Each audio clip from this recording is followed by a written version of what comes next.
शत्रूचा कर्दनकाळ, जिजाऊचा पुत्र प्रौढ प्रताप पुरंदर, क्षत्रिय कुलावतंस श्रीमंत योगी राजाधिराज योगीराज, अखंड भारताचे आराध्य दैवत छत्रपती शिवाजी महाराज की जय. सन्मान्य व्यासपीठ, सर्व मान्यवर आणि इथे जमलेले सर्व रसिक श्रोते हो, इतिहास साक्षी आहे असा एकमेव राजा आहे ज्याने अवघ्या मुठभर मावळ्यांना घेऊन आपलं स्वराज्य निर्माण केलं, ते टिकवलं, गनिमी कावा करत शत्रूंना पाणी पाजलं, समाजातल्या प्रत्येक स्त्रीला सन्मान मिळवून दिला. एकेकाळी हिंदुस्थानात परकीयांचं राज्य होतं, गुलामगिरी होती. मुघल आपल्या मराठी सैनिकावर अत्याचार करत होते, स्त्रियांवर अत्याचार होत होते, तर अनेक स्त्रियांचे कुंकू पुसले जात होते. शेतकऱ्यांना कुलीवाली नव्हता, जनता सर्व अन्यायाने पिळवटून निघत होती.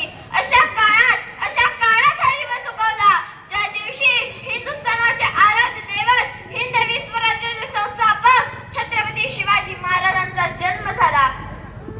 छत्रपती शिवाजी महाराजांचा जन्म झाला. आणि अशा काळात जिजाऊंनी शिवबावर उत्तम संस्कार करून त्यांना एक आदर्शवादी व्यक्तिमत्व घडवले. जिजाऊ त्यांना सांगत की शिवबा, आपला जन्म हा सरदार म्हणून चाकरी करण्यासाठी झालेला नसून आपला जन्म हा गोरगरीब रंजल्या खचल्यांना गुलामगिरीतून मुक्त करण्यासाठी झालेला आहे. आणि जिजाऊंचं हे स्वप्न पूर्ण करण्यासाठी महाराजांनी वयाच्या 15व्या वर्षी स्वराज्य स्थापनेची शपथ घेतली आणि तोरणा किल्ला जिंकून स्वराज्याचे तोरण उभारले. स्वराज्य निर्मितीच्या कार्यात महाराजांना अनेक अडचणींना सामोरं जावं लागलं, पण त्यांनी कधीही हार मानली नाही. स्वराज्य निर्मितीच्या कार्यात महाराजांना साथ लाभली ती त्यांच्या मावळ्यांची. तानाजी मालुसरे, बाजी प्रभू, सूर्याजी, मुरारबाजी, जीवामाला असे जीवाला जीव देणारे मावळे त्यांना लाभले.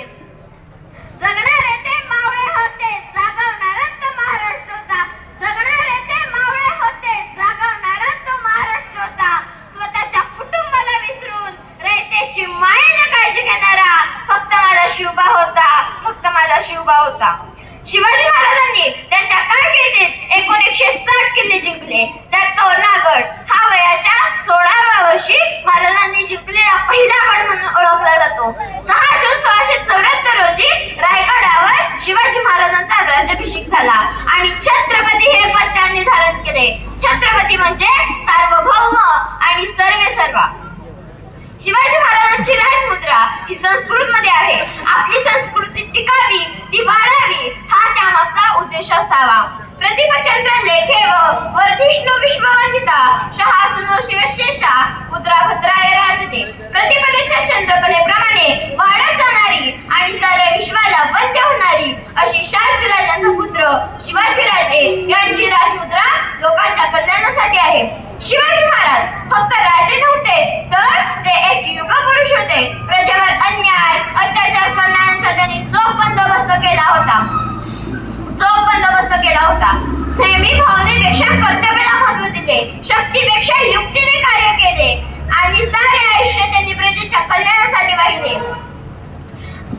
अफजल खानासोबत व शाहिस्तेखानाची छाडलेली बोटे या सर्व घटना आपल्याला महाराजांच्या तल्लख आणि जागरूकतेची ग्वाही देतात. शिस्तबद्ध लष्कर आणि सुसंघटित प्रशासन हे महाराजांच्या स्वराज्याची प्रमुख वैशिष्ट्ये.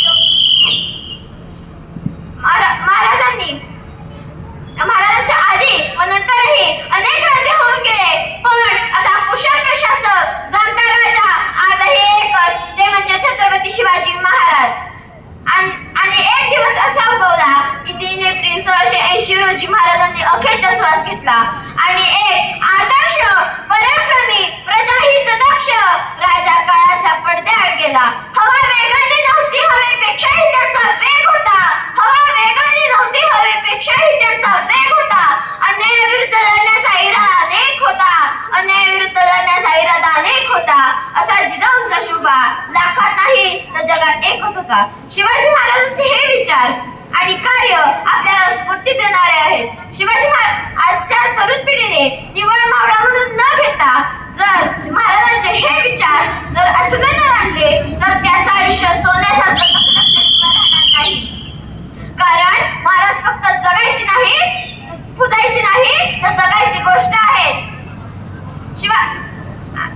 आपल्या आपल्या आयुष्याला स्फूर्ती देणाऱ्या या राजाला नमन करून मी माझे काही शब्द संपवते.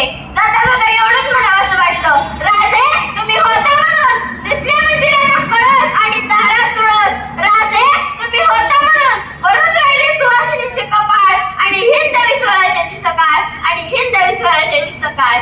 बोला छत्रपती शिवाजी महाराज की जय जय भवानी जय शिवाजी. धन्यवाद.